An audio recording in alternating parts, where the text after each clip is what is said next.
$0. Oh, sorry. We are British. We accept only pounds. And what's that word again? 107 pounds. Oh yes, give me a shilling or two, sir.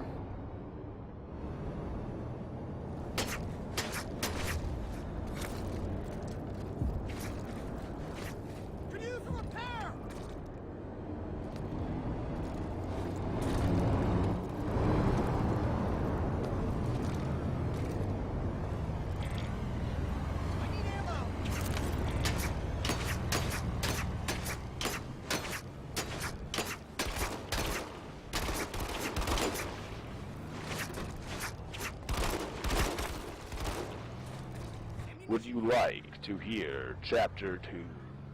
Yes, please. Yes. Need to be enlightened.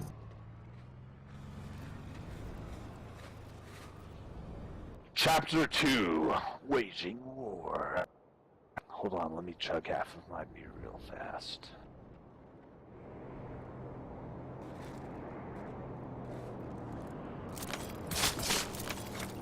I'll get you fixed. Sun Tzu said, "In the operations of war, where there are in the field 1,000 swift chariots, as many heavy chariots, and 100,000 mail-clad soldiers, with provisions enough to carry them 1,000 li, the expenditures at home." By the way, a li is like, I don't know, a distance.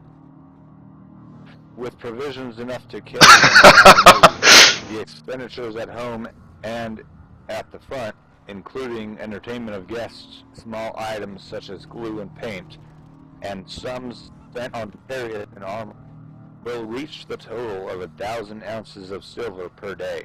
Such is the cost of raising an army of 100,000 men. When you engage in actual fighting, if victory is long in coming, then the men's weapons will grow dull or will be damaged. If you lay siege to a town, you will exhaust your strength. Again, if the campaign is protracted, then the resources of the state will not be equal to the strain. Now, when your weapons are dulled, your ardor dampened, your strength exhausted, and your treasure spent, other chieftains will spring up to take advantage of your extremity. Then, no man, however wise, will be able to avert the consequences that must ensue. Thus, though we have heard of stupid haste in war, cleverness has never been associated with long delays. There is no instance of a country having benefited from prolonged warfare. It is only one who is thoroughly acquainted with the evils of war that can thoroughly understand the profitable ways of carrying it on. The skillful soldier does not raise a second levy, neither are his supply wagons loaded more than twice. Bring war material with you from home, but forage on the enemy. Thus the army will have food enough for its needs. Poverty of the state exchequer causes the enemy to be maintained by contributions from a distance. Contributing to maintain an army at a distance causes the people to be impoverished. On the other hand, proximity of an army causes prices to go up, and high prices causes the people's substance to be drained away. When their substance is drained away, the peasantry will be afflicted by heavy exactions. With this loss of substance and exhaustion of strength, the homes of the people will be stripped bare, and 3/10 of their income will be dissipated. While government expenses for broken chariots, worn-out horses, breastplates and helmets, bows and arrows, spears and shields, protective mantles, drought oxen, and heavy wagons will amount to 4/10 of its total revenue. I can heal you. Hence, a wise general makes a point of foraging on the enemy. 1 cartload of the enemy's provisions. One moment, please. is equivalent to 20 of one's own. So let's read that again real fast because I interrupted him. Hence, a wise general makes a point of foraging on the enemy. One cartload of the enemy's provisions is equivalent to 20 of one's own, and likewise a single pickle of his pickle. What? Provender is equal. P-I-C. No, I don't know how to pronounce that word. And likewise, a single pickle of his provender is equivalent to 20 from one's own store. Now, in order to kill the enemy, our men must be roused to anger, that there may be an advantage from defeating the enemy. They must have their rewards. Therefore, in chariot fighting, when 10 or more chariots have been taken, there should be rewarded. Those should be rewarded who took the first. Our own flags should be substituted for those of the enemy, and the chariots mingled and used in conjunction with ours. Our own flags should be painted on the chariots that we stole. Okay, yeah. The captured soldiers should be kindly treated and kept. This is called using the conquered foe to augment one's own strength. In war, then, let your great object be victory, not lengthy campaigns. Thus it may be known that the leader of armies is the arbiter of the people's fate, the man on whom it depends whether the nation will be in peace or in peril. Chapter 3, or do you want to go actually play the game now? No, you know how to... No. Can you read the whole thing? And I could read the whole thing, but like...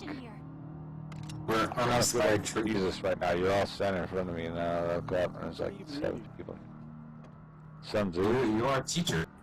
You are a leader.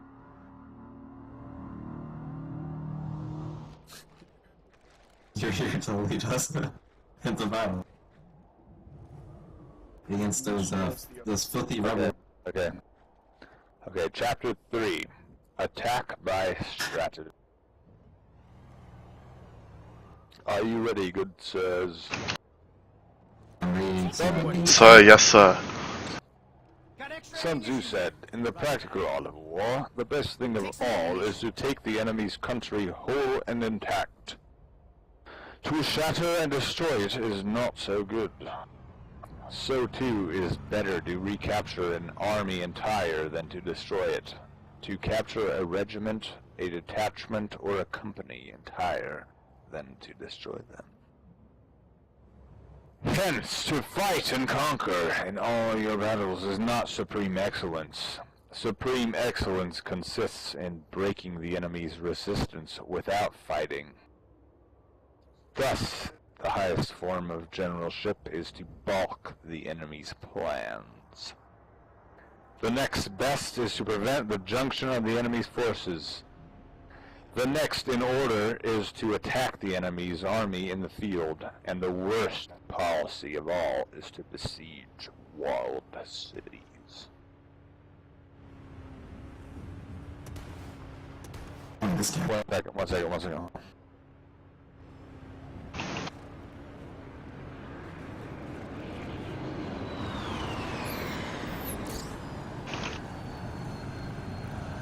Sorry. The rule is not to besiege walled cities if it can possibly be avoided. The preparation of mantles, movable shelters, and various implements of war will take up 3 whole months, and the piling of mounds over against the walls will take 3 months more. The general, unable to control his irritation, will launch men to the assault like swarming ants, with the result that 1/3 of his men are slain, while the town still remains untaken. Such are the disastrous effects of a siege. Therefore,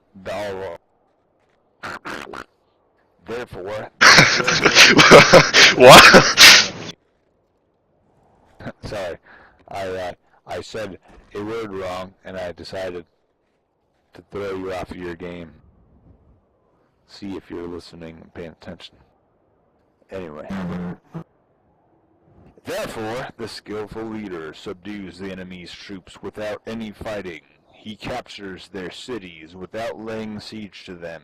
He overthrows their kingdom without lengthy operations in the field.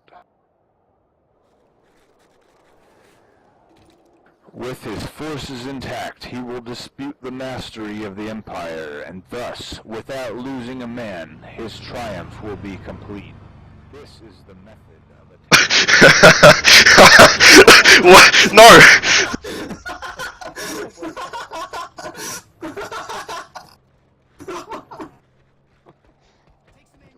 to attack him. He's still going! He's still going! We gotta be inspired, quick! If equally matched, we can offer battle. Slightly inferior in numbers, we can avoid the enemy. If quite unequal in every way, we can flee from him.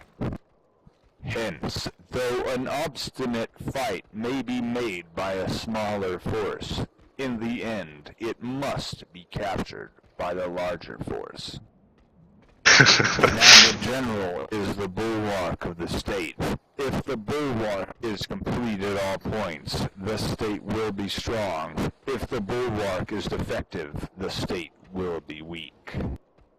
There are three ways in which a ruler can bring misfortune upon his army. 1. By commanding the army to advance or retreat, being ignorant of the fact that it cannot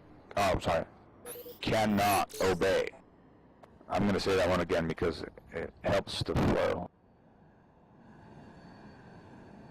Okay, so there are three ways in which a ruler can bring misfortune upon his army. 1. By commanding the army to advance or retreat, being ignorant of the fact that it cannot obey. This is called hobbling the army. Number 2. By attempting to govern an army in the same way as he administers a kingdom, being ignorant of the conditions which obtain in the army. This causes restlessness in the soldiers' minds. Number 3. By employing the officers of his army without discrimination, through ignorance of the military principle of adaptation to circumstances. This shakes the confidence of the soldiers.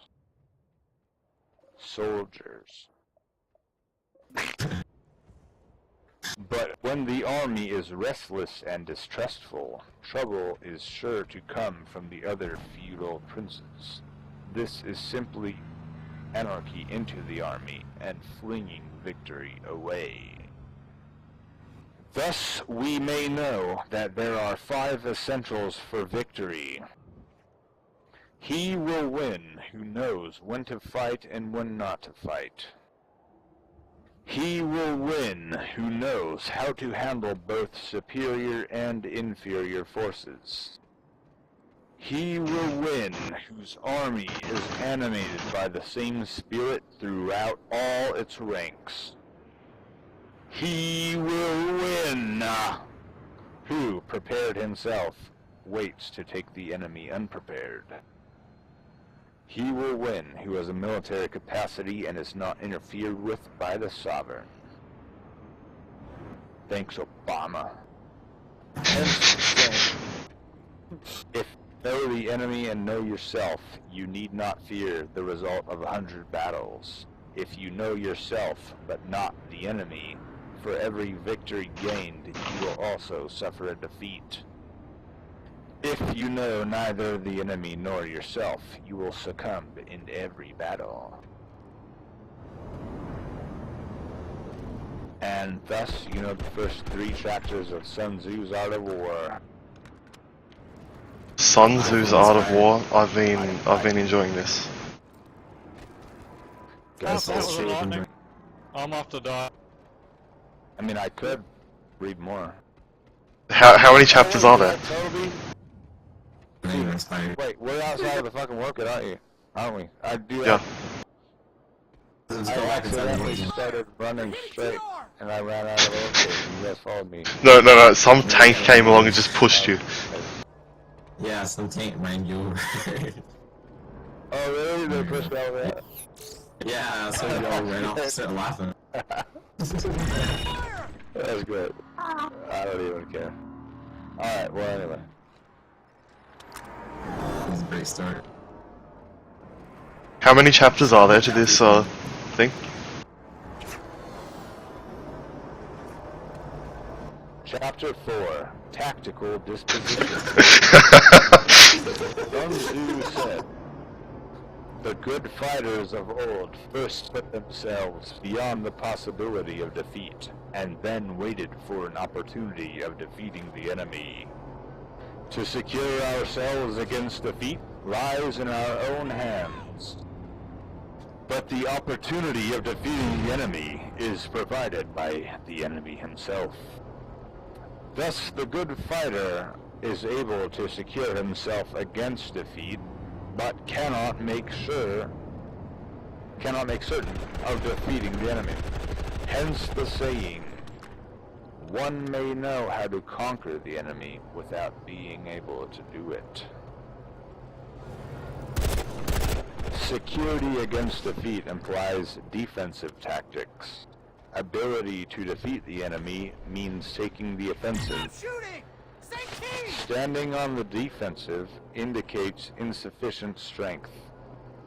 Attacking, a superabundance of strength. The general who is skilled in defense hides in the most secret recesses of the earth. He who is skilled in attack flashes forth from the topmost heights of heaven. Thus, on the one hand, we have ability to protect ourselves, on the other, a victory that is complete.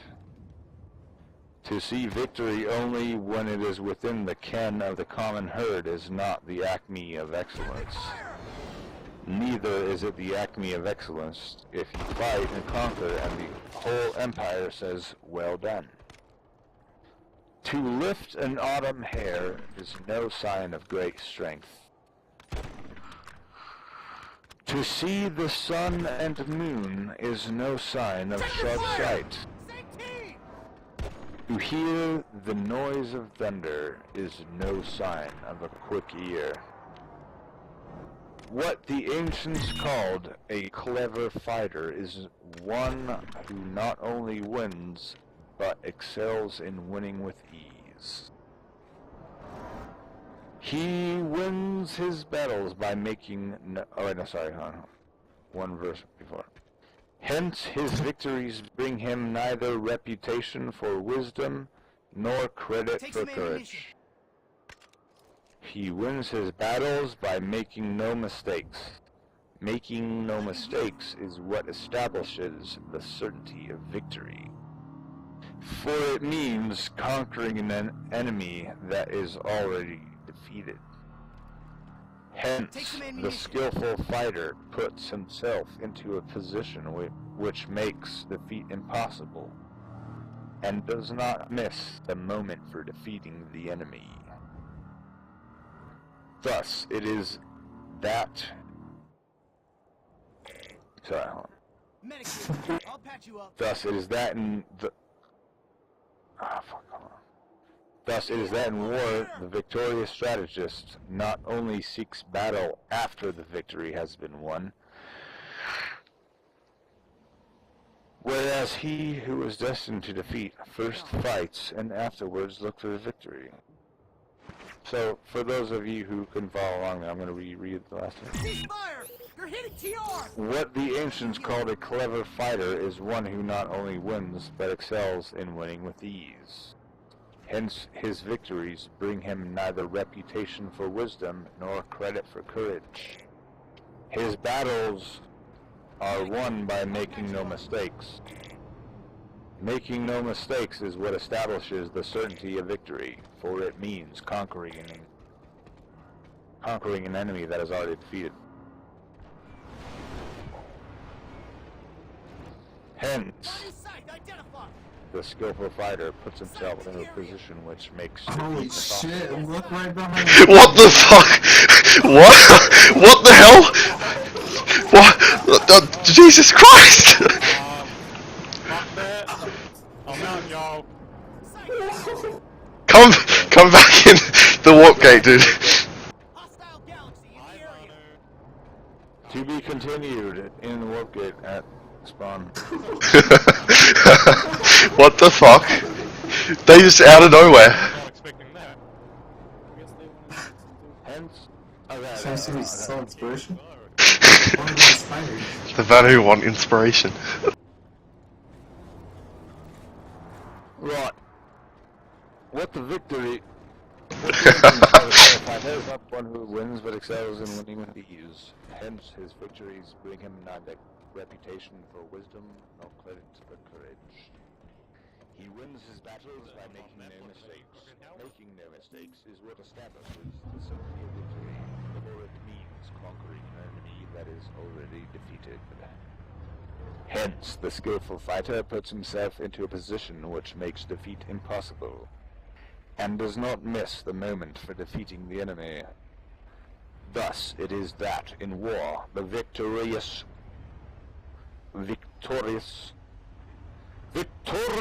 strategist...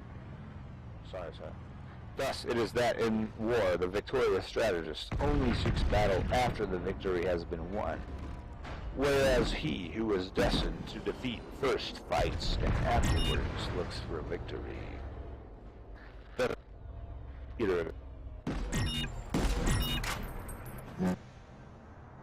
The consummate leader cultivates the moral law and strictly adheres to method and discipline.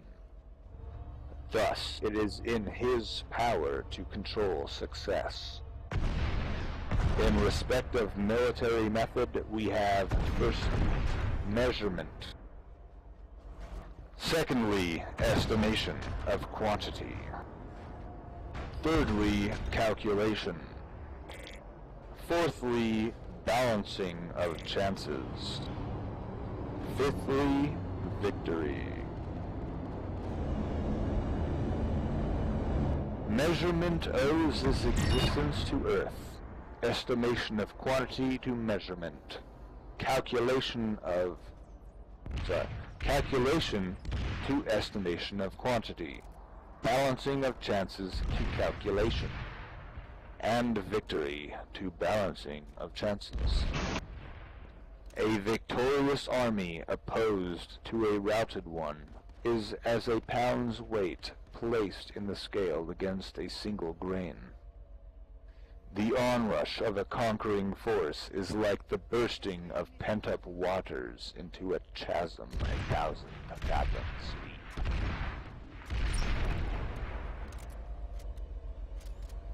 Sun Tzu said, Chapter 5, Energy. Sun Tzu said, the control of a large force is the same principle as the control of a few men. It is merely a question of dividing up their numbers. Fighting with a large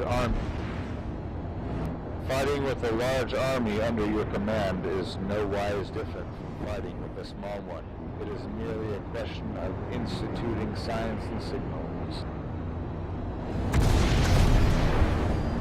To ensure that your whole host may withstand the brunt of the enemy's attack and remain unshaken, this is effected by maneuvers direct and indirect. That the impact of your army may be like a grindstone dashed against an egg. This is effected by the science of weak points and strong. In all fighting, the direct method may be used for joining battle, but indirect methods will be needed in order to secure victory. Indirect tactics, efficiently applied, are inexhaustible as heaven and earth, unending as the flow of rivers and streams. Like the sun and the moon, they end, but to begin anew. Like the 4 seasons, they pass away to return once more. There are not more than 5 musical notes, yet the combination of these 5 give rise to more melodies than can ever be heard. There are not more than 5 primary colors, blue, yellow, red, white, and black, yet in combination they produce more hues than can ever be seen. There are not more than 5 cardinal tastes, sour, acrid, salt, sweet, bitter, yet combinations of them yield more flavors than can ever be tasted. In battle, there are not more than 2 methods of attack, the direct and the indirect, yet these 2 in combination give rise to an endless series of maneuvers.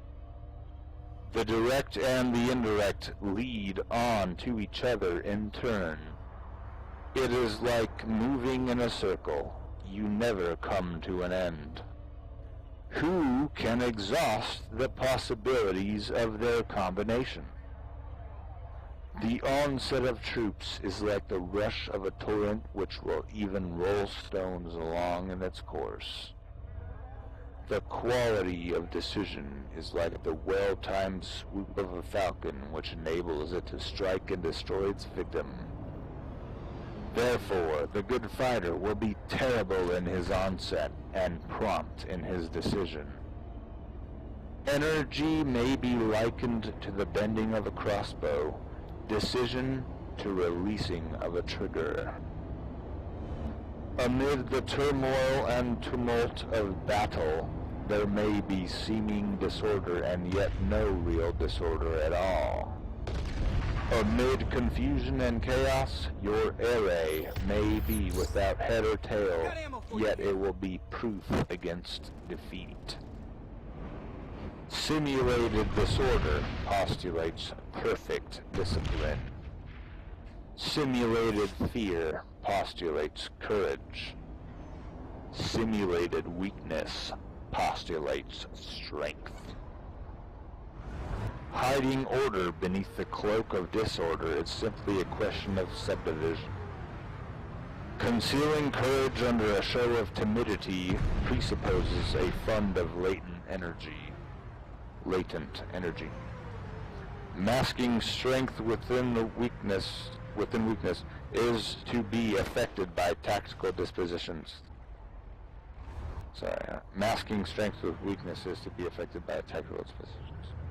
Thus, one who is skillful at keeping the enemy on the move maintains deceitful appearances, according to which the enemy will act. He sacrifices something that the enemy may snatch at it. By holding out baits, he keeps him on the march. Then, with a body of picked men, he lies in wait for him. The clever combatant looks to the effect of combined energy and does not require much from individuals. Hence his ability to pick out the right men and utilize combined energy. When he utilizes combined energy, his fighting men become as it were rolling logs or stones. For it is the nature of a log or stone to remain motionless on a level ground and to move when on a slope. If four-cornered, to come to a standstill, but if round-shaped, to go rolling down. Thus, the energy developed by good fighting men is as the momentum of the round-stoled pulled down a mountain.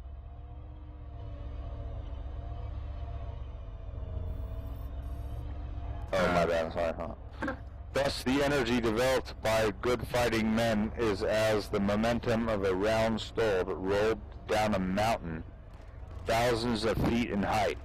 So much on the subject of energy.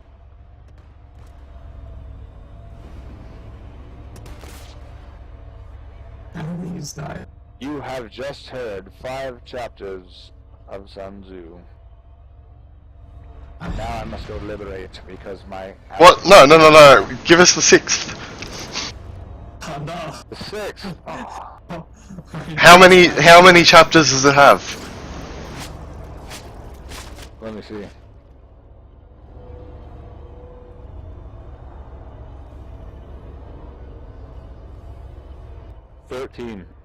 Yeah, you're almost, you're halfway there. Give us the rest. Oh my god.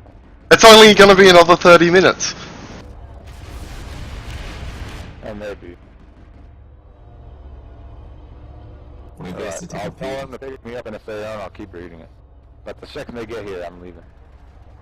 So be prepared to only learn half of a chapter at Sun Tzu. Like parroting the book, but not. We're inspired. I know, right? I'm doing a home demonstration or whatever. Yeah, yeah, audible.com. Copyright logs.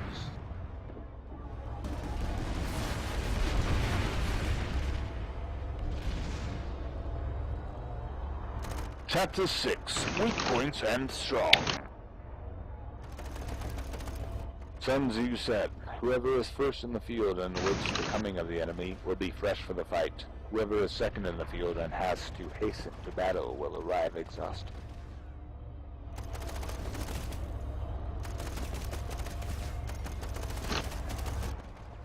The clever combatant imposes his will on the enemy, but does not allow the enemy's will to be imposed on him.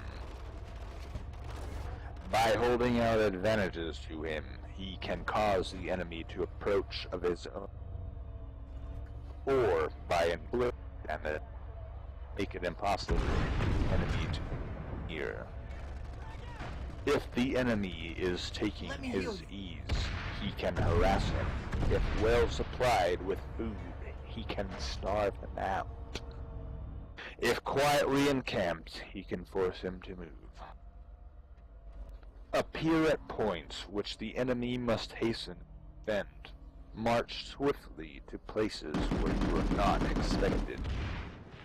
An army may march great distances without distress if it marches through country where the enemy is not. You can be sure of succeeding in your attacks if you only attack places which are undefended. You can ensure the safety of your defense only act. Okay.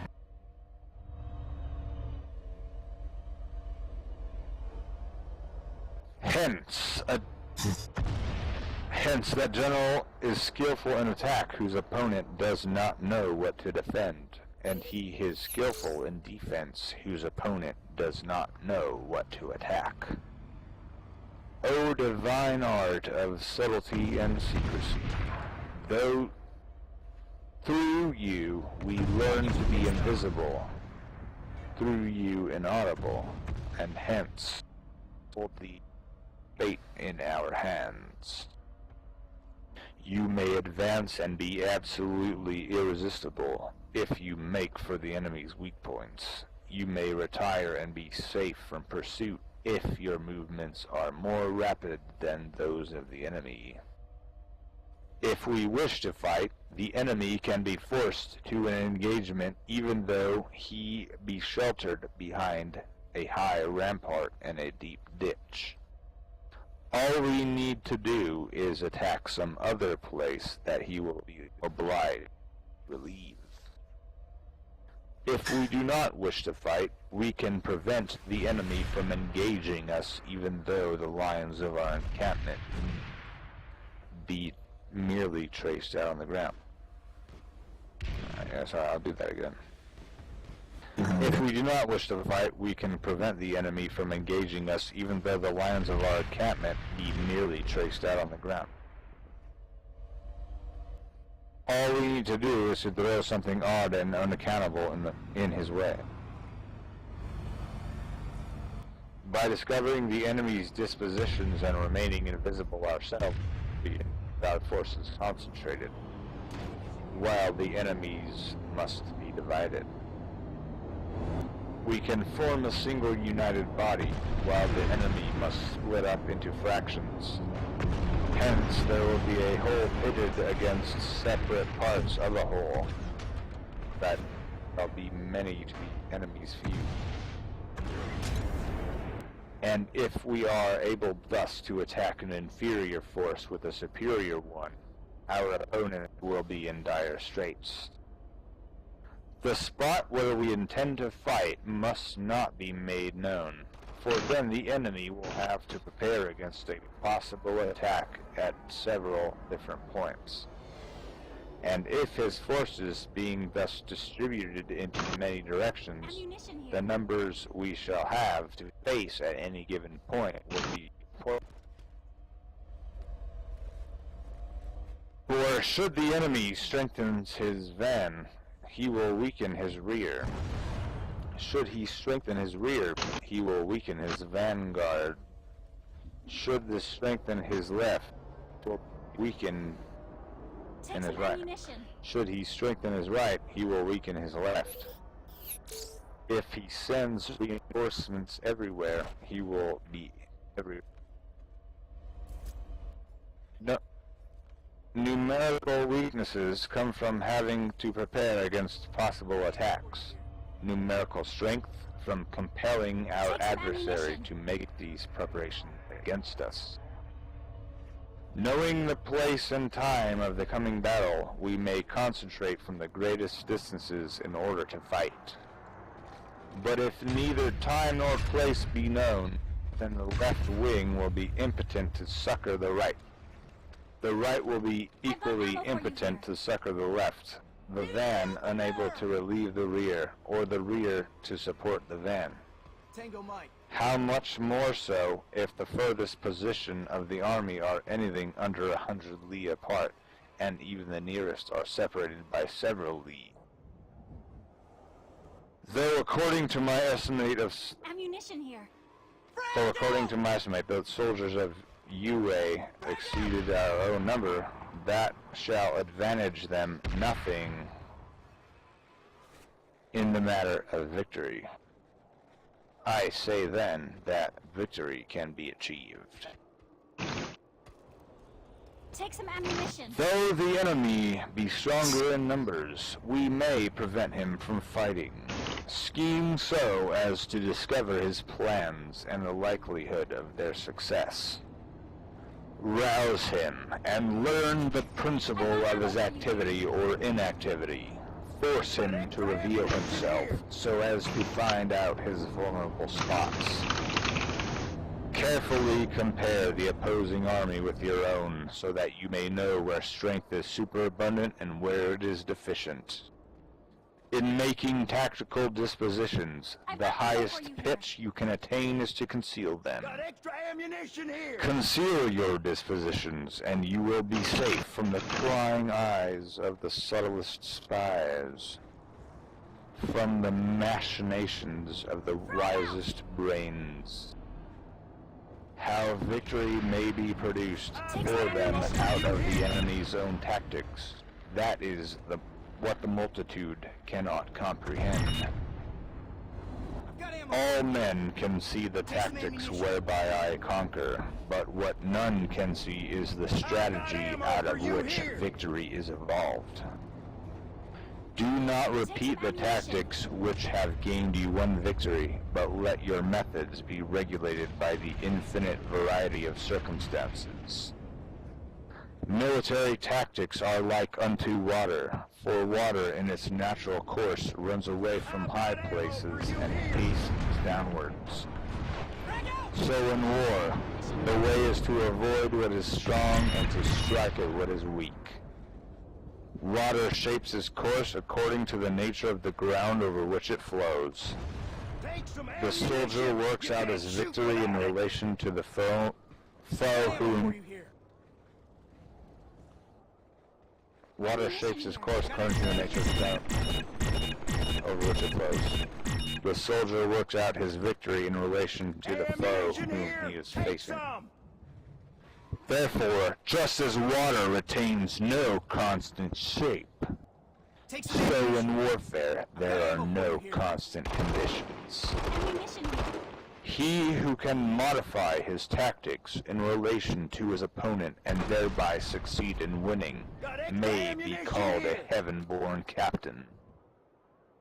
The 5 elements, comprising of water, fire, wood, metal, and earth, are not always equally Take some predominant. ammunition. The 4 seasons make way for each other in turn. There are short days and long. The moon has its period of waning and waxing. I've got ammo for you here. Thus this moon has waxed, good sirs. I'm gonna go play Liberator. Ammunition here. Alright. Tango Mike. So I owe also, you one. Tango Chapter Mike. 7. oh fuck, never mind. Take some ammunition. Maneuvering. Shoot at it.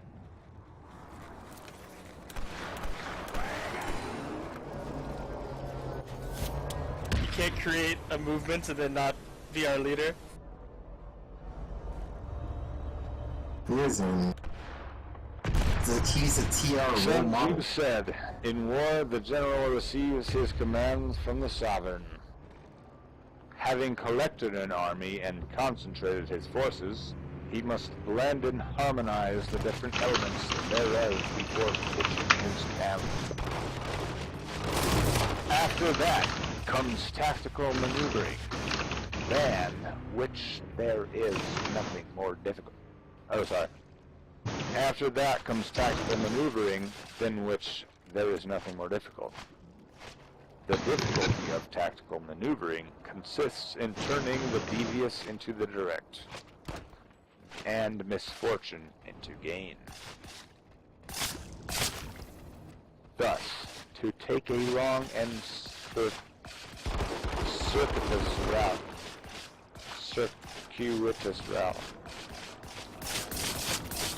like long circuit. Thus, to take a long and circuitous route, after enticing the enemy out of the way and through starting after him, to contrive to reach the goal before him, shows knowledge of the artifice of deviation. I think that was kind of trippy even to me. I'm going to read this up. Thus, to take a long and circuitous route after enticing the enemy out of the way and through starting after him, to contrive to reach the goal before him, shows knowledge of the artifice of deviation. Maneuvering with an army is advantageous, with an undisciplined multitude, most dangerous. If you set a fully equipped army in march in order to snatch an advantage, the chances are that you will be too late. On the other hand, to detach a flying column for the purpose involves the sacrifice of its baggage and stores. Thus, if you order your men to roll up their buff boats and make forced marches without halting day or night, covering double the usual distance at a stretch, doing 100 li in order to wrest an advantage, the leaders of all your 3 divisions will fall into the hands of the enemy. The stronger men will be in front, the jaded ones will fall behind, and on this plan only 1/10 of your army will reach its destination. If you march 50 li in order to outmaneuver the enemy, you will lose the leader of your 1st division, and only half your force will reach the goal. If you march 30 li with the same objective, 2/3 of your army will arrive. Ammunition here. We may take it then that an army without its baggage train is lost. Without provisions, it is lost. Oh, my tank! Without bases of supply, it is lost. Swapping that. We cannot enter into alliances until we are acquainted with the designs of our neighbors. We are not fit to lead an army on the march unless we are familiar with the face of the country, its mountains and forests, its pitfalls and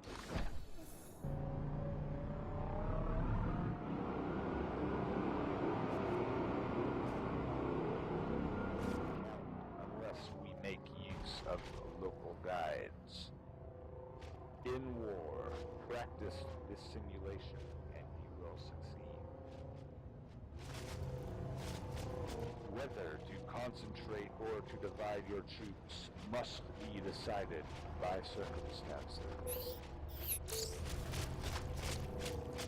Let your rapidity be that of the wind, your compactness be that of the forest. In raiding and plundering be like fire, in immovability like a mountain. Let your plans be dark and impenetrable as night, and when you move, fall like a thunderbolt. When you plunder a countryside, let the spoil be divided amongst your men. When you capture new territory, cut it up into allotments for the benefit of the soldiery. Ponder and deliberate before you make a move. He will conquer who has learnt the artifice of deviation. Such is the art of maneuvering.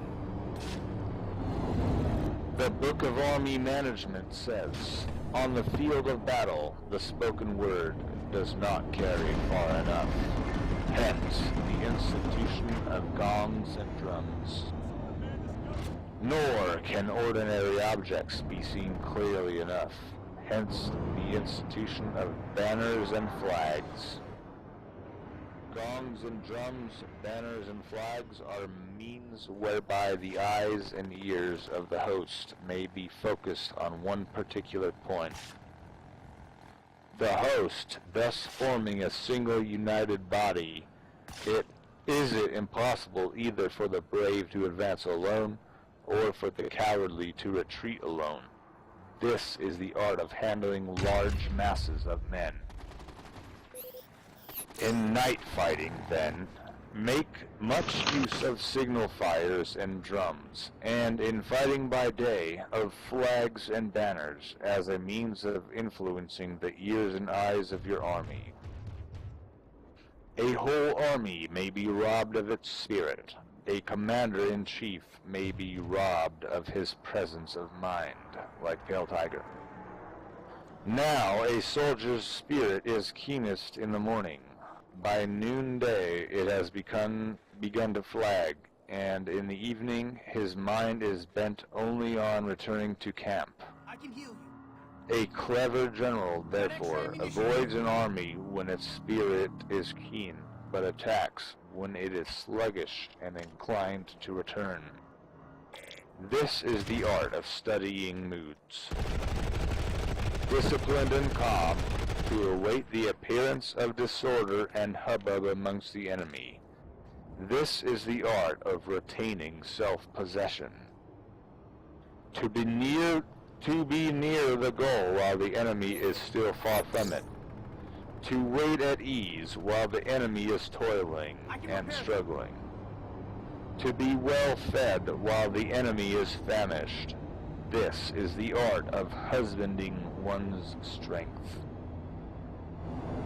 To refrain from intercepting an enemy whose banners are in perfect order.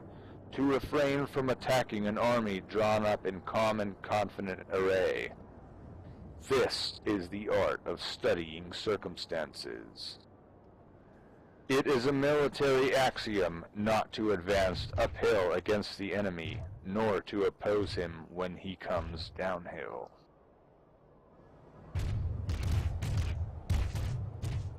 Do not pursue an enemy who simulates flight. Do not attack soldiers whose temper is keen. Do not swallow bait offered by the enemy. Do not interfere with an army that is returning home. When you surround an enemy, leave an outlet free. Do not press a desperate foe too hard. Such is the art of warfare. Amen. Chapter 7, Variation on Tactics. I actually have to take a piss anyway, so, Kaison!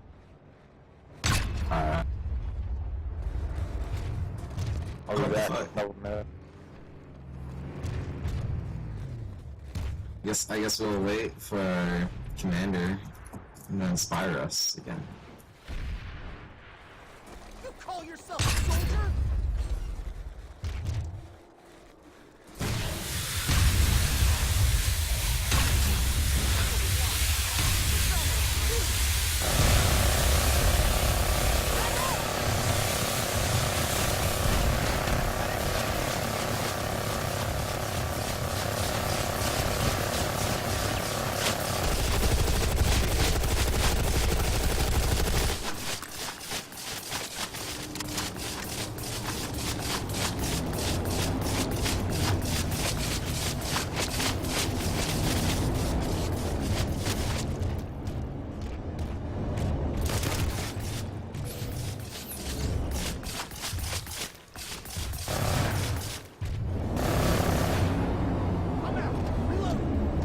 What do we do now? I need repair!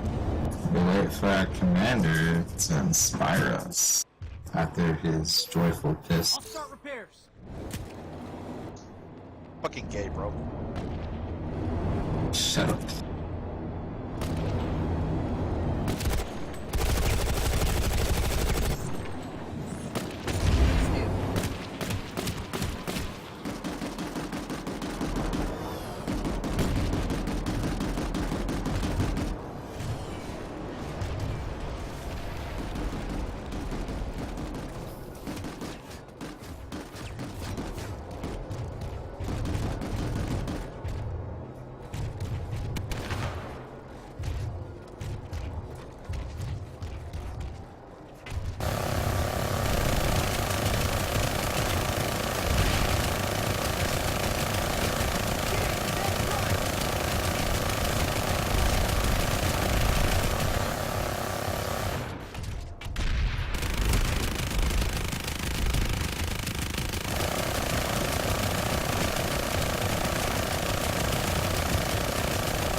I've got ammo for you here.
Welcome back to this week's installment of Sun Tzu's The Art of War.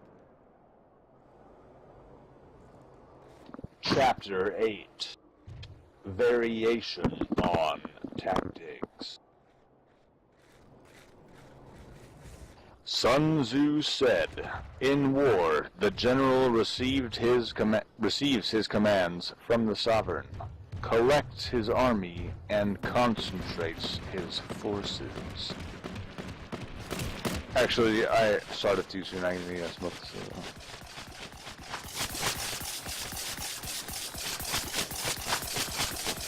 Much better. Alright. When in difficult country, do not encamp. In country where high roads intersect, join hands with your allies. Do not linger in dangerously isolated positions. In hemmed-in situations, you must resort to stratagem. In desperate position, you must fight. There are roads which must not be followed, armies which must not be attacked, towns which must not be besieged, positions which must not be contested, commands of the sovereign which must not be obeyed. The general who thoroughly understands the advantages that accompany variation of tactics knows how to handle his troops. The general who does not understand these may be well acquainted with the configuration of the country, yet he will not be able to turn his knowledge to practical account. So, the student of war who is unversed in the art of war of varying his plans, even though he be acquainted with the 5 advantages, will fail to make the best use of his men. Hence, in the wise leader's plans, considerations of advantage and disadvantage will be blended together.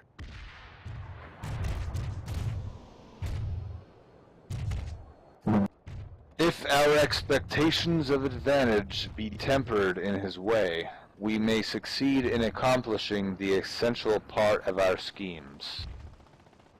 If, on the other hand, in the midst of difficulties we are always ready to seize an advantage, we may extricate ourselves from misfortune. Reduce the hostile chiefs by inflicting damage on them, and make trouble for them and keep them constantly engaged. Hold out specious allurements, and make them rush to any given point. The art of war teaches us to rely not on the likelihood of the enemy's not coming, but on our own readiness to receive him. Not on the chance of his not attacking, but rather on the fact that we have made our position unassailable. There are 5 dangerous faults which may affect a general. Number 1, recklessness, which leads to destruction. Number 2, cowardice, which leads to capture. Number 3, a hasty temper, which can be provoked by insults. Number 4, a delicacy of honor, which is sensitive to shame. And number 5, over-solicitude for his men, which exposes him to worry and trouble. These are the 5 besetting sins of a general, ruinous to the conduct of war. When an army is overthrown and its leader slain, the cause will surely be found among these 5 dangerous faults. Let them be a subject of mediation.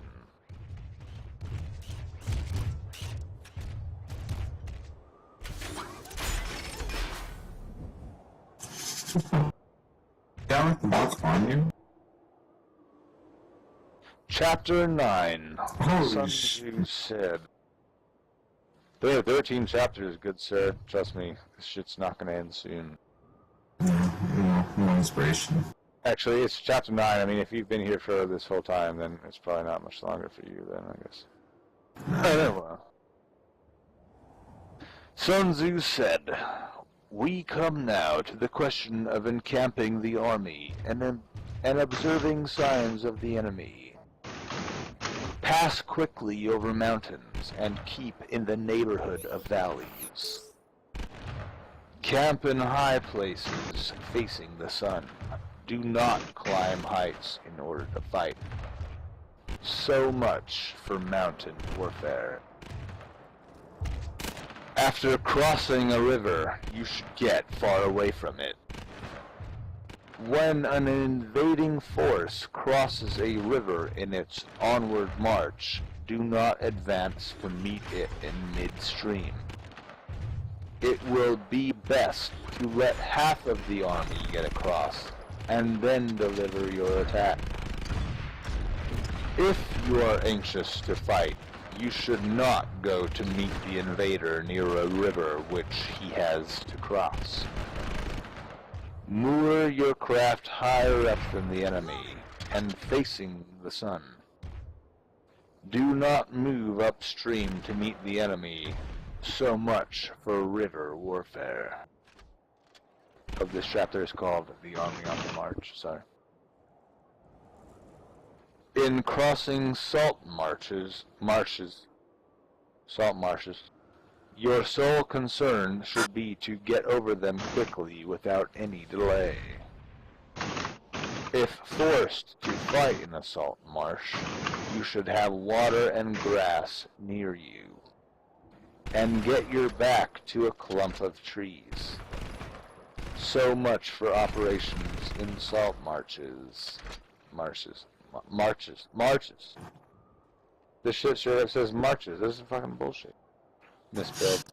Anyway, in dry, level country, take up an easily accessible position with rising ground to your right and on your rear, so that danger may be in front and safely lie behind. Oh, and safety lie behind. So much for campaigning in flat country. These are the 4 useful branches of military knowledge which enable the Yellow Emperor to vanquish 4 several sovereigns.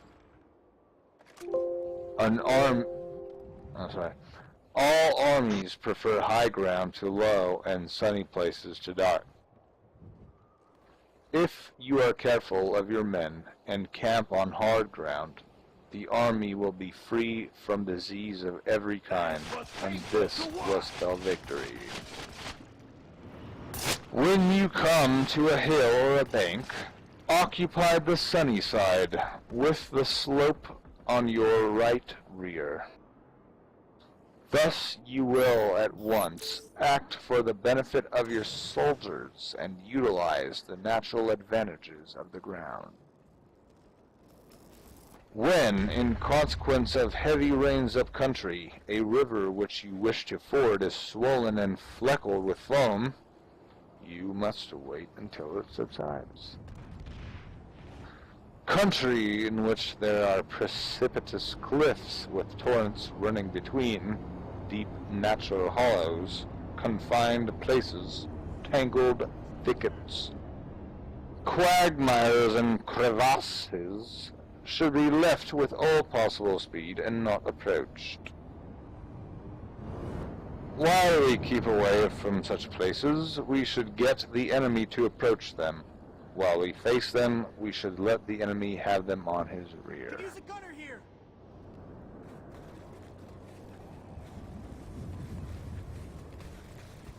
What happened to the pedestal? If in the neighborhood of your camp there should be any hilly country, ponds surrounded by aquatic grass, hollow basins filled with reeds, or woods with thick undergrowth, they must be carefully routed out and searched. For these are the places where men in ambush or insidious spies are likely to be lurking. When the enemy is close at hand and remains quiet, he is relying on the natural strength of his position. When he keeps aloof and tries to provoke a battle, he is anxious for the other side to advance. If his place of encampment is easy of access, he is tendering a bait. Movement amongst the trees of a forest shows that the enemy is advancing. The appearance of a number of screens in the midst of thick grass means that the enemy wants to make us suspicious. The rising of birds in their flight is a sign of an ambuscade. I don't know that word. Startled beasts indicates that a sudden attack is coming. When there is dust rising in a high column, it is the sign of chariots advancing. When the dust is low but spread over a wide area, it betokens the approach of infantry. When it branches out in different directions, it shows that parties have been sent to collect firewood. A few clouds of dust moving to and fro signify that the army is encamping. Humble words and increased preparations are sign that the enemy is about to advance. Violent language and driving forward as if to the attack are signs that he will retreat. When the light chariots come out first and take up a position on the wings, it is a sign that the enemy is forming for battle. Peace proposals, unaccompanied by a sworn covenant, indicate a plot. When there is much running about and the soldiers fall into rank, it means that the critical moment has come. When some are seen advancing and some retreating, it is a lure. When the soldiers stand leaning on their spears, they are faint from want of food. If those who are sent to draw water begin by drinking themselves, the army is suffering from thirst. If the army sees an advantage to be gained and makes no effort to secure it, the soldiers are exhausted. If birds gather on any spot, it is unoccupied. Clamor by night betokens nervousness. If there is a disturbance in the camp, the general's authority is weak. If the banners and flags are shifted about, then sedition is afoot. If the officers are angry, it means that the men are weary. When an army feeds its horses with grain and kills its cattle for food, and when the men do not hang their cooking pots over campfires, showing that they will not return to their tents, you may know that they are determined to fight to the death. The sign of men whispering together in small knots or speaking in subdued tones point to disaffection amongst the rank and file. Too frequent rewards signify that the enemy is at the end of his resources. Too many punishments betray a condition of dire distress. To begin by bluster, but afterwards to take fright at the enemy's numbers, shows a supreme lack of intelligence. When envoys are sent with compliments in their mouths, it is a sign that the enemy wishes for a truce.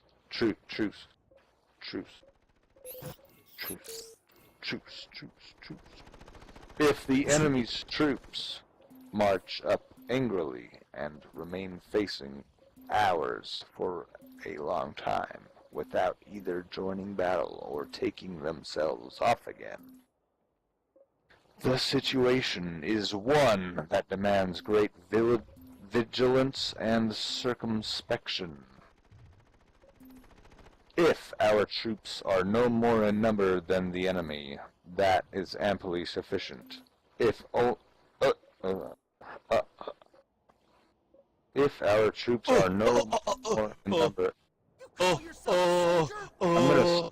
I will stop reading.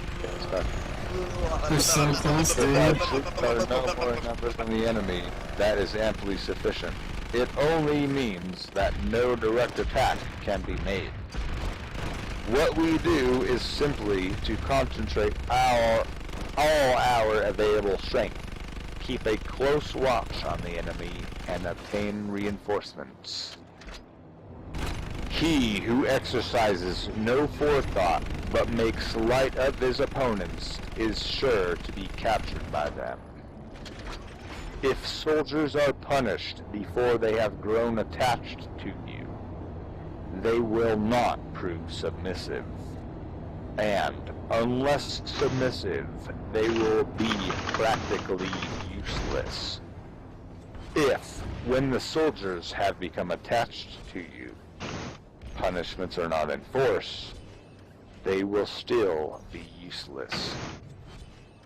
Therefore, soldiers must be treated in the first instance with humanity, but kept under control by means of iron discipline. This is a certain road to victory. If, in training soldiers, commands are habitually enforced, the army will be well disciplined. If not, its discipline will be bad. If general shows confidence in his men, but always insists on orders being obeyed, the gain will be mutual. Hey, buddy. Chapter 10. Terrain. That was a really important chapter. That was a long chapter. 做演讲的，你是来兄弟。 Chapter 9 had like the best shit. Everything else was Totally boring. right. Chapter 9 was pretty cool. I mean, I liked chapter 5. It was pretty good. Can we kick this chink? Yeah, we don't accept Call chink. me a chink, you son of a... Oh, there's a chink talking, not you. How many people are around? Damn, you guys want another chapter, don't you? Yeah. We're so close. God damn it. Alright, you know We got what? like 3 more chapters. Goddamn professional. I've got ammo for you here. I will be We're back. so close to being inspired. You're right, you know what? We're almost fucking done anyway. Let's see. We got like, what, I 3 really left? just read most of Or this 4 book, left. And I've never actually finished the entire thing myself, so might as well, right? Yeah, chapter 9 was actually useful. I know, it was. Everything else should just saying like metaphors. I'll be right back one time. You can believe we almost finished a whole entire book in fucking Planetside. I know. Look at it. All these maxes are crashing around me. It's just like... Feels like you actually Stand on your something. knees. Feet. Feet. Feet. Stand on your feet, soldiers. This is not a charity. He's useless. I mean, it is a charity, actually. I But it's not... defy you. I defy you. Alright. Can you not? You don't need to submit to my will, alright? You need to stand up on your own 2 feet. There it is. I'd submit to you any day. Good job. I. Isn't football. Test my authority. Who am I to say that I'm the leader? Now, I'm starting chapter 10. 20 seconds. Could you be more drunk? You should take a shot Or not every drunk? chapter.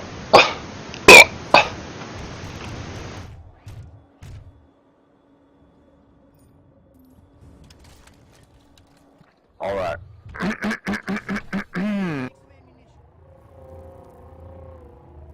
Hold on, 1 second.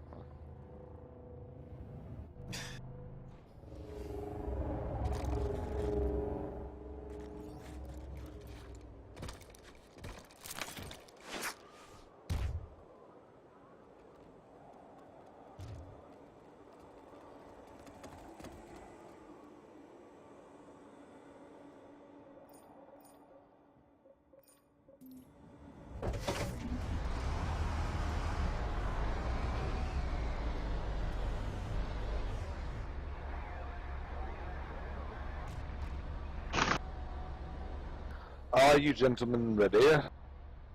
See? So, Sun Tzu said, we may distinguish 6 kinds of terrain, to wit. Number 1, accessible ground.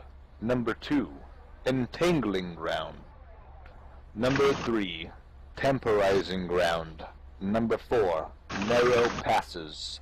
Number 5, precipitous heights. Number 6, positions at a great distance from the enemy. Ground which can be freely traversed by both sides is called accessible. With regard to ground of this nature, be before the enemy in occupying the raised and sunny spots, and carefully guard your line of supplies. Then you will be able to fight with advantage. Ground which can be abandoned but is hard to reoccupy is called entangling. From a position of this sort, if the enemy is unprepared, you may sally forth and defeat him. But if the enemy is prepared for your coming, and you fail to defeat him, then returning being impossible, disaster will ensue. When the position is such that neither side will gain by making the first move, it is called temporizing ground. In a position of this sort, even though the enemy should offer us an attractive bait, it will be advisable not to stir forth, but rather to retreat, thus enticing the enemy in his turn. Then, when part of his army has come out, we may deliver our attack with advantage. With regard to narrow passes, if you can occupy them first, let them be strongly garrisoned and await the advent of the enemy. Should the army forestall you in occupying a pass, do not go after him if the pass is fully garrisoned, but only if it is weakly garrisoned. With regard to precipitous heights, if you are beforehand with your adversary, you should occupy the raised and sunny spots and there wait for him to come up. If the enemy has occupied them before you, do not follow him, but retreat and try to entice him away.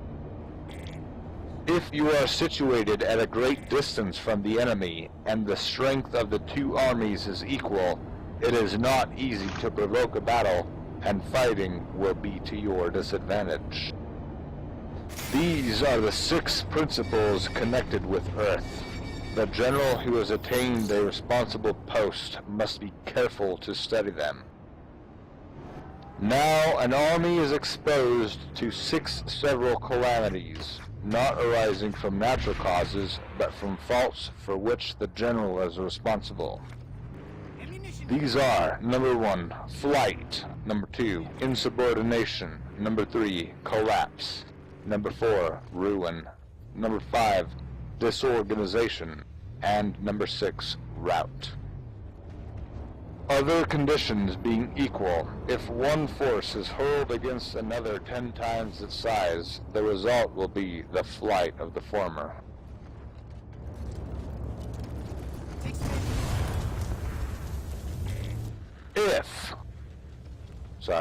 When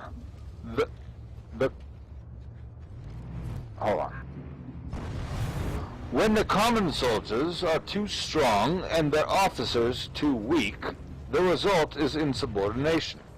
When the officers are too strong and the common soldiers too weak, the result is collapse.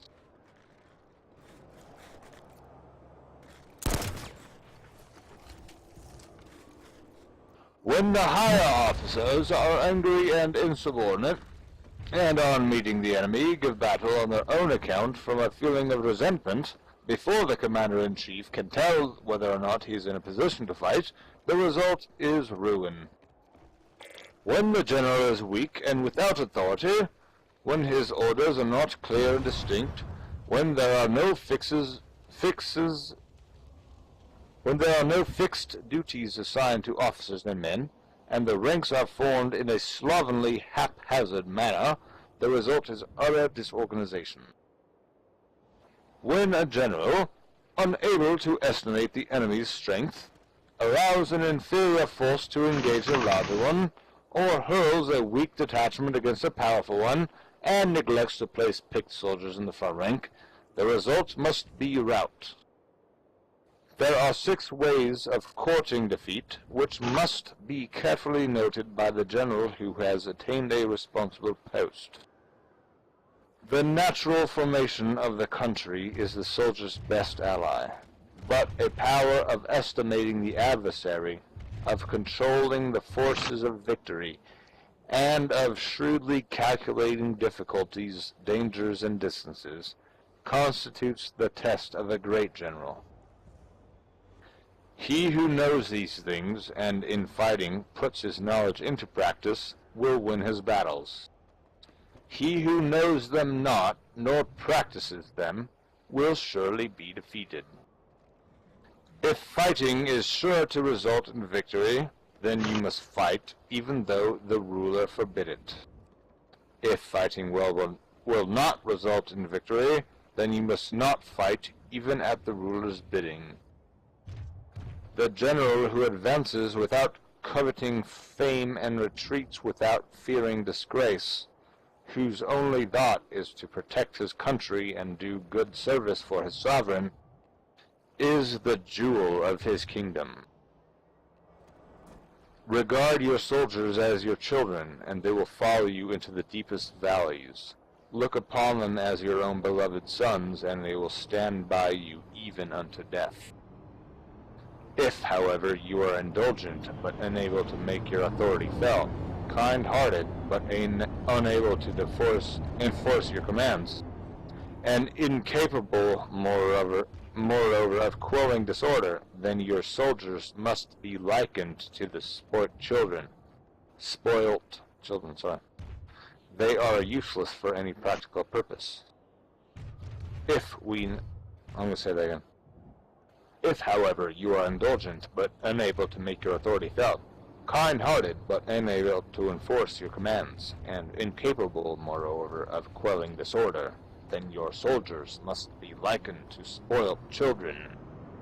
They are useless for any practical purpose.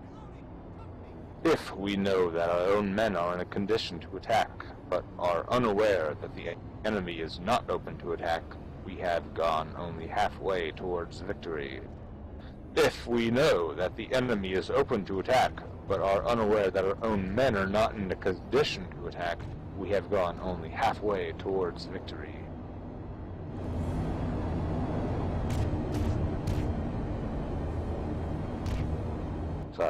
If we know that the enemy is open to attack, and also know that our men are in a condition to attack, but are unaware that the nature of the ground makes fighting impracticable, we have still gone only halfway towards victory. Hence, the experienced soldier, one in motion, is never bewildered. Once he has broken camp, he is never at a loss.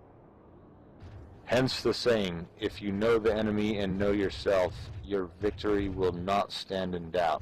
If you know heaven and know earth, you may make your victory complete. Chapter 11. 3 more. 11, 12, and 13. You guys ready for this shit? Yeah. Yes, sir. It's working. Look at the map. We're already winning. Let me have some juice, hold on. The words are inspiring troops from all fronts. Look at the map yourself. No, I'm smoking. Wow, we really are inspiring the troops. Good job, Commander, sir. Exactly. Commander is inspired them all. Fucking destroying this alert. 3%. Sun Tzu said, the art of war recognizes 9 varieties of ground. Number 1, dispersive ground. Number 2, facile ground. Number 3, contentious ground. Number 4, open ground. Number 5, ground of intersecting highways. Number 6, serious ground. Number 7, difficult ground. Number 8, hemmed-in ground. Number 9, desperate ground. When a chieftain is fighting in his own territory, it is dispersive ground. When he has penetrated into hostile territory, but to no great distance, it is facile ground.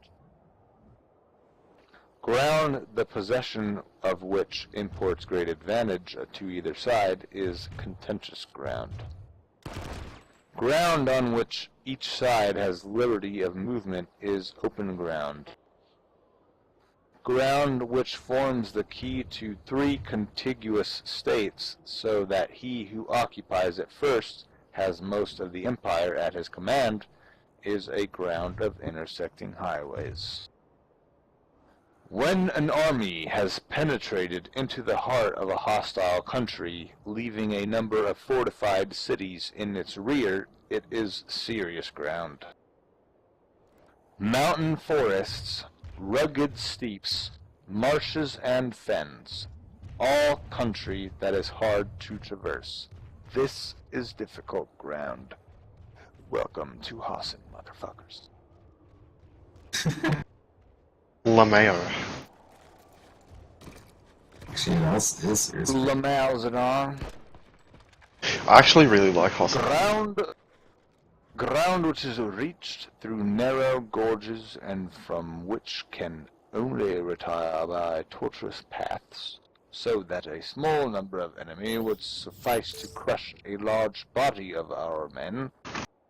This is hemmed-in ground. Ground on which we can only be saved from destruction by fighting without delay, this is desperate ground. On dispersive ground, therefore, fight not. On facile ground, halt not. On contentious ground, attack not. On open ground, do not try to block the enemy's way. On the ground of intersecting highways, join hands with your allies. On serious ground, gather in plunder. In difficult ground, keep steadily on the march. On hemmed-in ground, resort to stratagem. On desperate ground, fight. Those who were called skillful leaders of old knew how to drive a wedge between the enemy's front and rear, to prevent cooperation between his large and small divisions, to hinder the good troops from rescuing the bad, the officers from rallying their men. When the enemy's men were united, they managed to keep them in disorder. When it was to their advantage, they made a forward move. When otherwise, they stopped still. If asked how to cope with a great host of the enemy in orderly array and on the point of marching to the attack, I should say, begin by seizing something which your opponent holds dear. Then he will be amenable to your will. Rapidity is the essence of war. Take advantage of the enemy's unreadiness. Make your way by unexpected routes.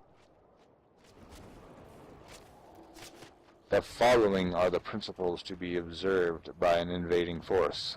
The further you penetrate into a country, the greater will be the solidarity of your troops, and thus the defenders will not prevail against you.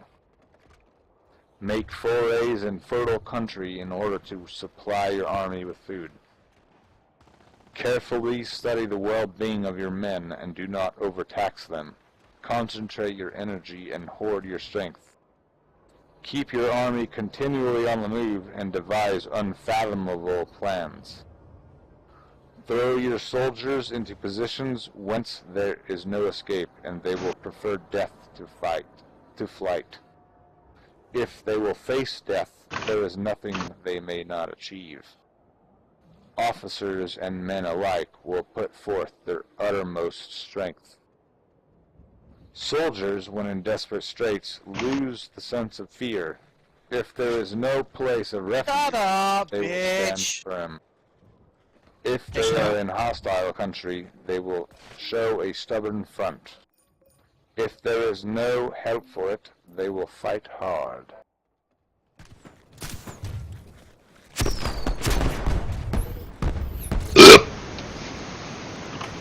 Thus, without waiting to be marshaled, the soldiers will be constantly on the qui vive. Without waiting to be asked, they will do your will. Without restrictions, they will be faithful. Without giving orders, they can be trusted. Prohibit the taking of omens, and do away with superstitious doubts. Then unto death itself comes, no calamity need be feared. If our soldiers are not overburdened with money, it is not because they have a distaste for riches. If their lives are not unruly long, it is not because they are disinclined to longevity. On the day they are ordered out to battle, your soldiers may weep. Those sitting up, bedewing their garments, and those lying down, letting the tears run down their cheeks. But let them once be brought to bay, and they will display the courage of a Jew or a Kuei. The skillful I don't know what those words mean. The skillful tactician may be likened to the Shuai Jan. I don't know what that means. Now the Shuai Jan is a snake that is found in the Chung Mountains. Strike at its head and you'll be attacked by its tail. Strike at its tail and you will be attacked by its head. Strike at its middle and you will be attacked by head and tail both. Asked if an army can be made to imitate the Shuai Jan, I should answer yes. For the men of Wu and the men of Yue are enemies, yet if they are crossing a river in the same boat and are caught by a storm, they will come to each other's assistance just as the left hand helps the right. Hence, it is not enough to put one's trust in the tethering of horses and the burying of chariot wheels in the ground. The principle on which manage army is to set up one standard of courage which all must reach. How to make the best of both strong and weak, that is a question involving the proper use of ground. Thus, the general conducts army just as though he were leading a single man, merely by the hand. Part of the movie is this? It is the general What? of it. Yeah. God damn it. It's so funny. It is the business of a general to be quiet and thus ensure secrecy, upright and just, and thus gain order. Yeah. He must be able to mystify his officers and men by false reports and appearances, and thus keep them in total ignorance. By altering his arrangements and changing his plans, he keeps the enemy without definite knowledge. By shifting camp and taking circuitous routes, he prevents the enemy from anticipating his purpose. At the critical moment, the leader of an army acts like one who has climbed up a height and then kicks away the ladder behind him. He carries his men deep into hostile territory before he shows his hand. He burns his boats and breaks his cooking pots. Like a shepherd driving a flock of sheep, he drives his men this way and that, and nothing knows whither he is going.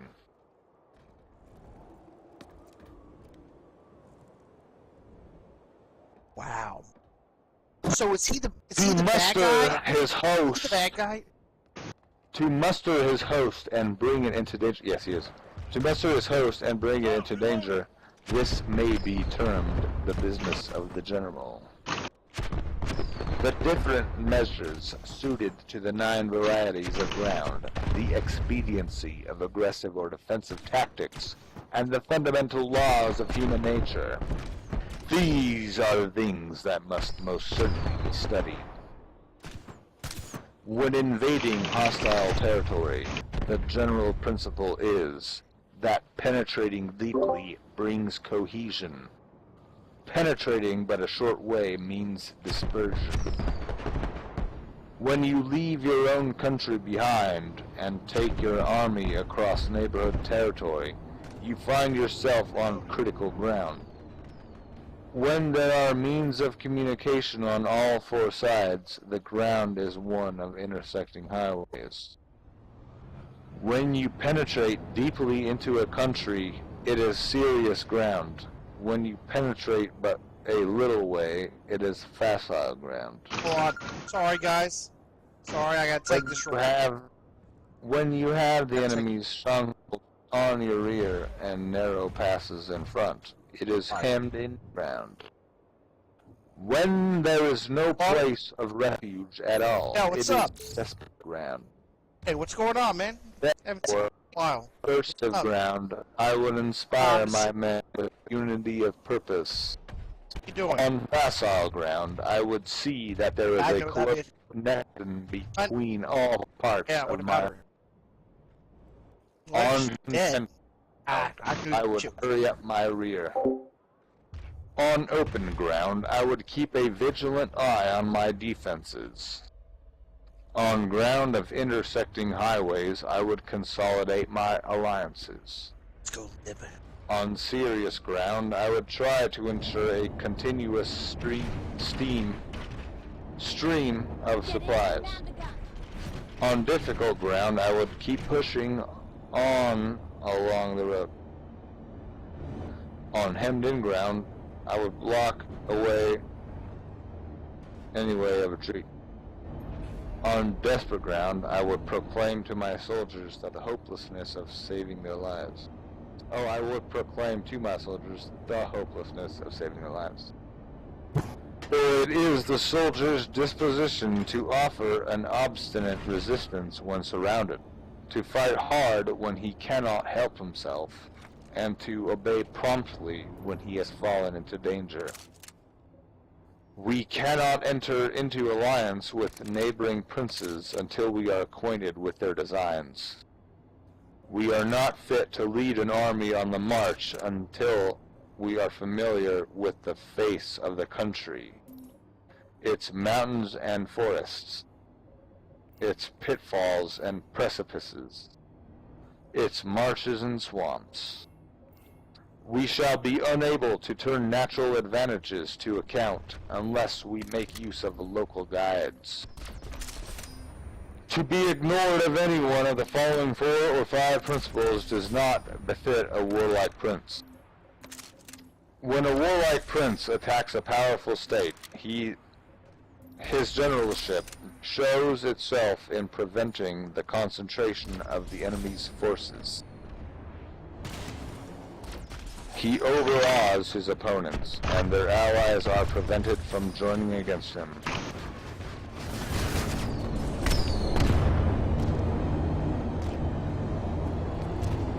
Hence, he does not strive to ally himself with all and sundry, nor does he foster the power of other states. He carries out his own secret designs, keeping his antagonists in awe. Thus he is able to capture their cities and overthrow their kingdoms. Bestow rewards without regard to rule. Issue orders without regard to previous arrangements, and you will be able to handle a whole army as though you had to do with but a single man. Confront your soldiers with the deed itself. Never let them know your design. When the outlook is bright, bring it before their eyes. But tell them nothing when the situation is gloomy. Place your army in deadly peril, and it will survive. Plunge it into desperate straits, and it will come off in safety. For it is precisely when a force has fallen into harm's way that it is capable of striking a blow for victory. Success in warfare is gained by carefully accommodating ourselves to the enemy's purpose. By persistently hanging on to the enemy's flank, we shall succeed in the long run in killing the commander-in-chief. Thus is called the ability to accomplish a thing by sheer cunning. On the day that you take up your command, block the frontier passes, destroy the official tallies, and stop the passage of all emissaries. Be stern in the council chamber, so that you may control the situation. If the enemy leaves a door open, you must rush in. Forestall your opponent by seizing what he holds dear, and subtly contrive to time his arrival on the ground. Walk in the path defined by rule, and accommodate yourself to the enemy until you can fight a decisive battle. At first, then, exhibit the coyness of a maiden until the enemy gives you an opening. Afterwards, emulate the rapidity of a running hare, and it will be too late for the enemy to oppose you.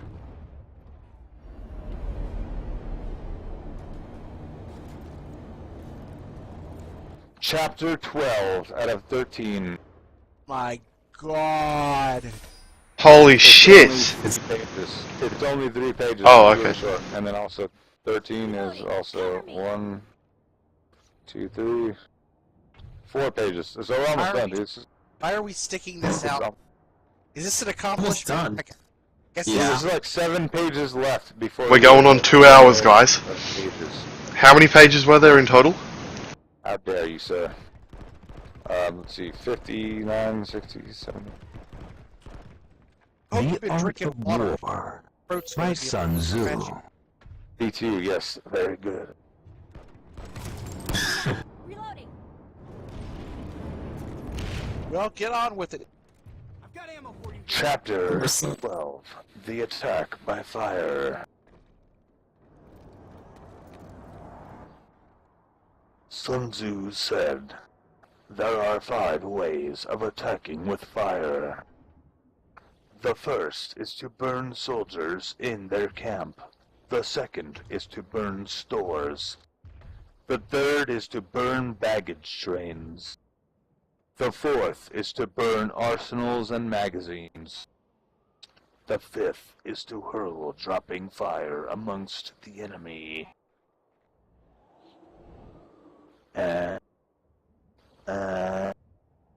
In order to carry out an attack, we must have means available."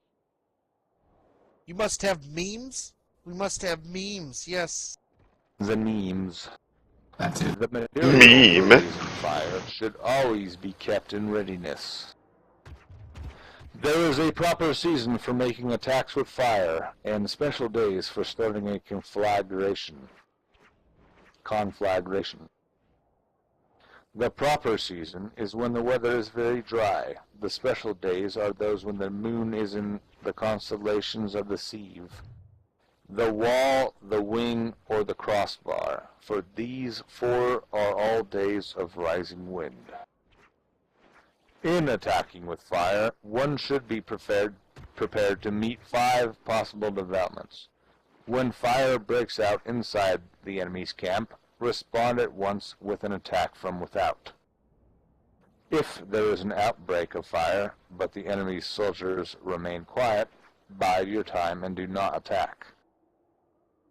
When the force of the flames has reached its height, follow it up with an attack, if it is practicable.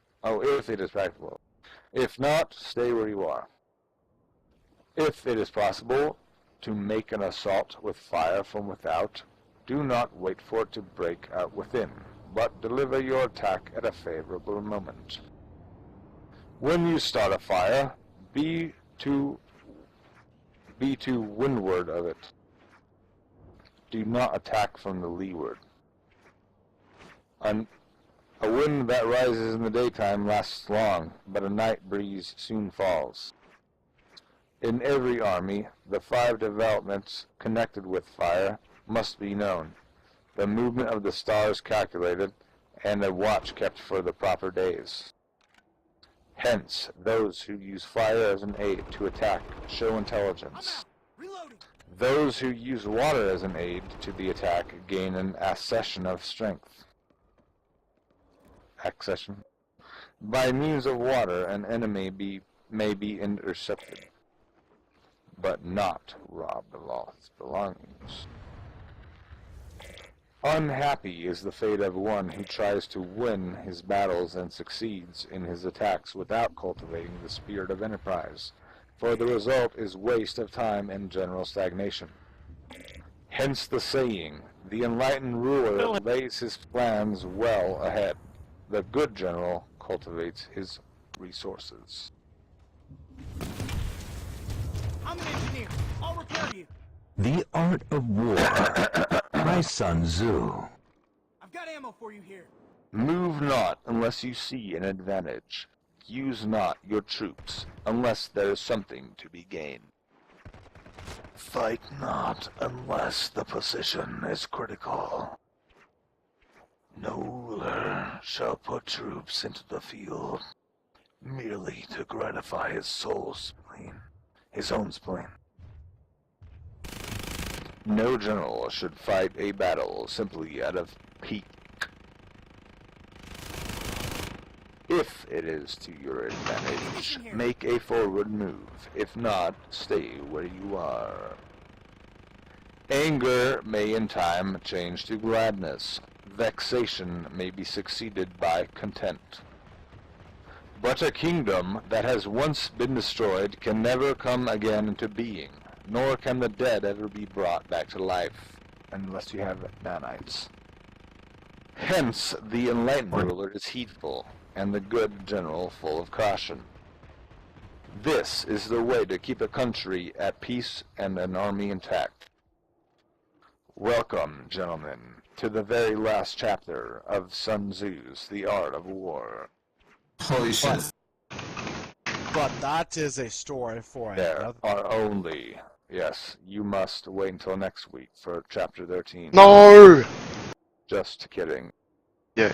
Sun Tzu said, raising a host of 100,000 men and marching them great distances entails heavy loss on the people and a drain on the resources of the state. Sun Tzu must currently chug some beer. One moment, please.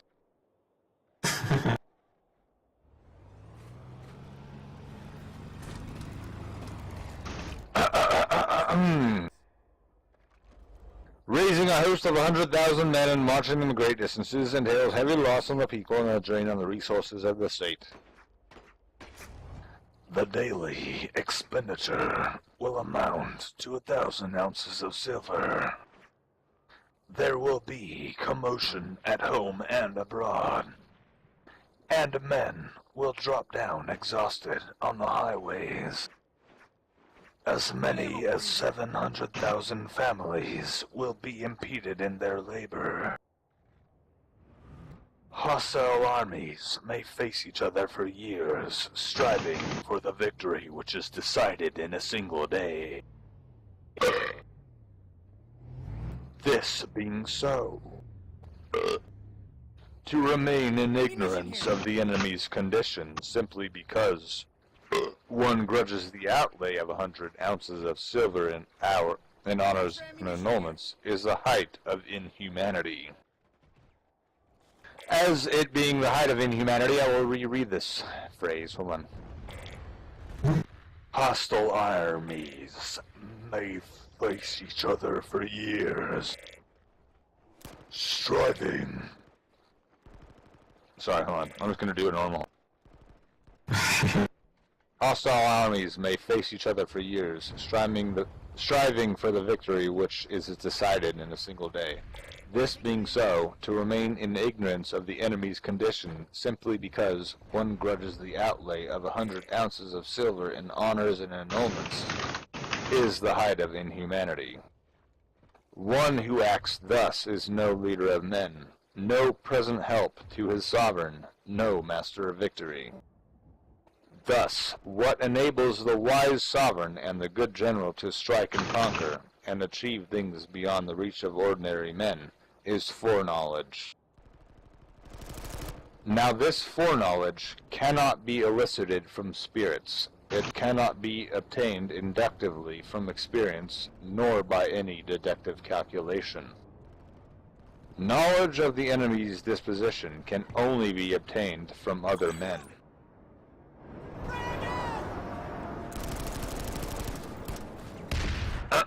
How is that guy still shooting?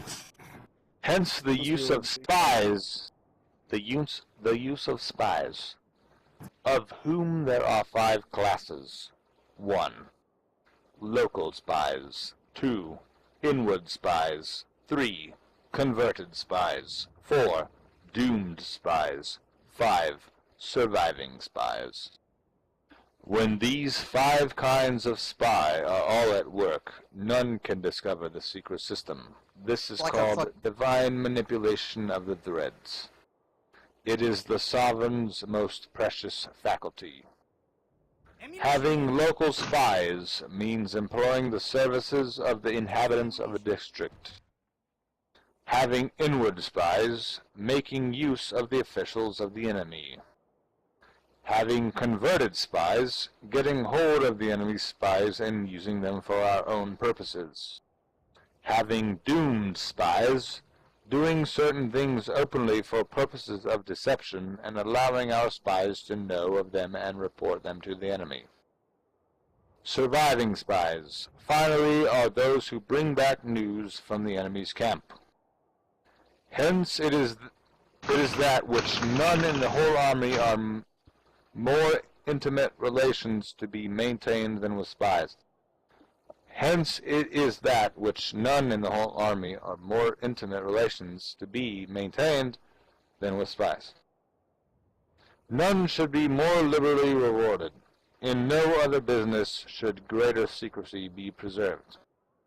Spies cannot be usefully employed without a certain intuitive sagacity. They cannot be properly managed without benevolence and straightforwardness. Without subtle ingenuity of mind, one cannot make certain of the truth of their reports. Be subtle, and use your spies for every kind of business.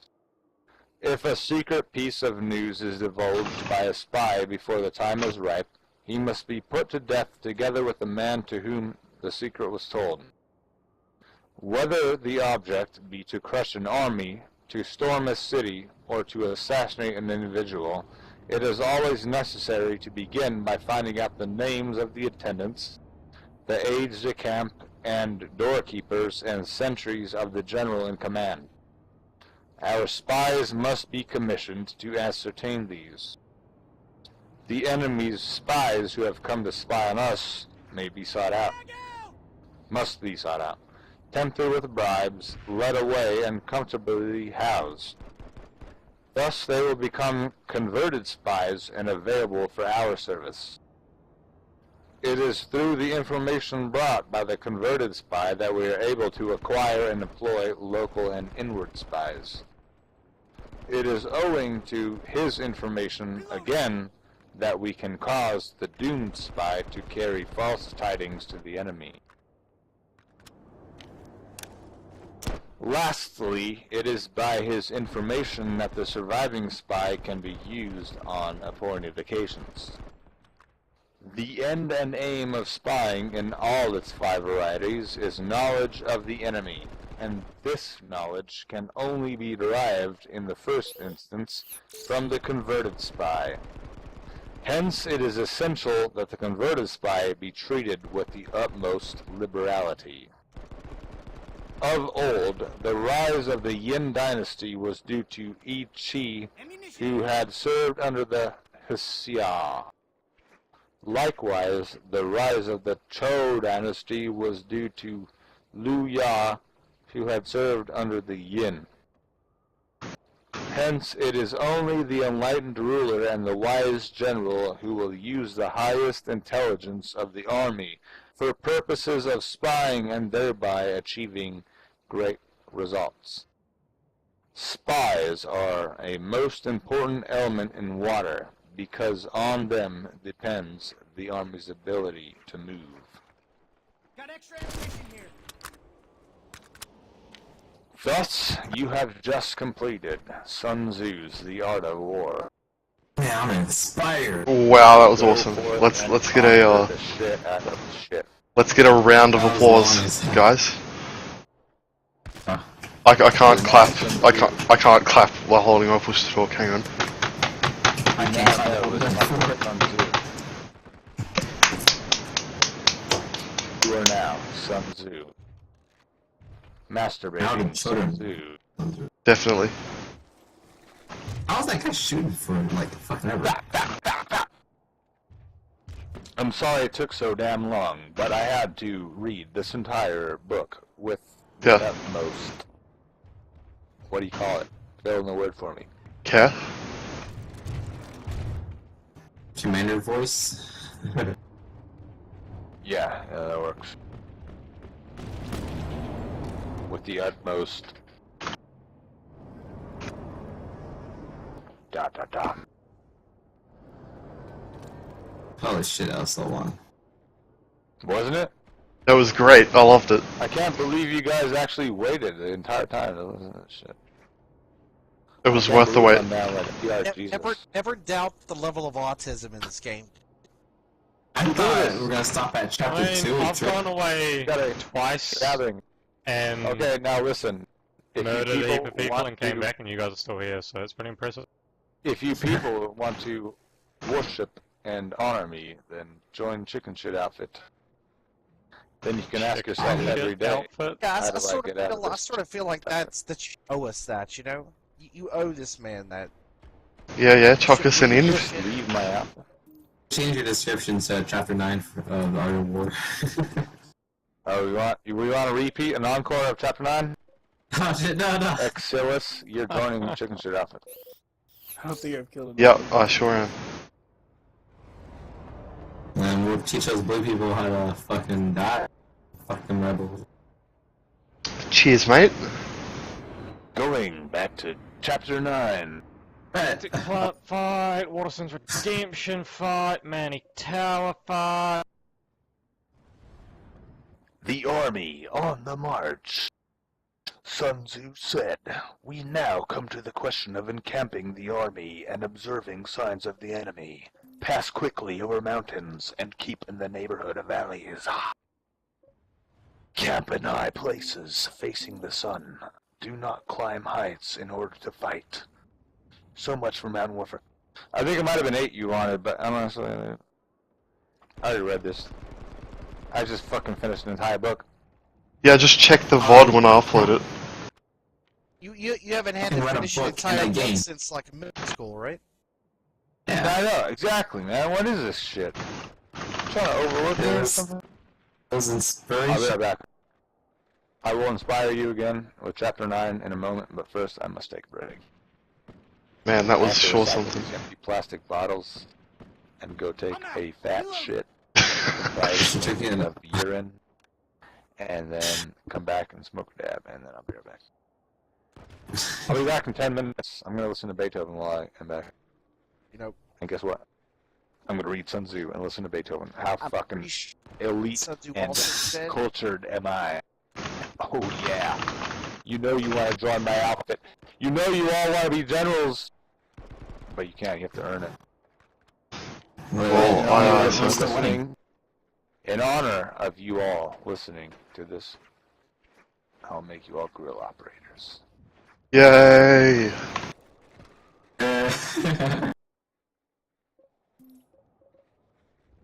You have proven yourselves quite tactically capable, therefore you are promoted. I'll be right back.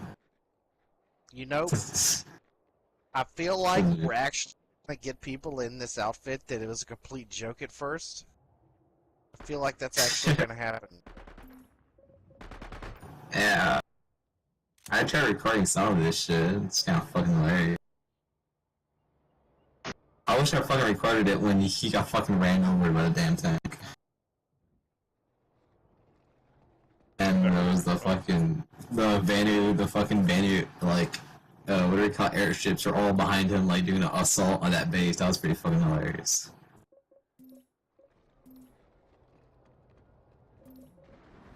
This is like one hell of a roller coaster.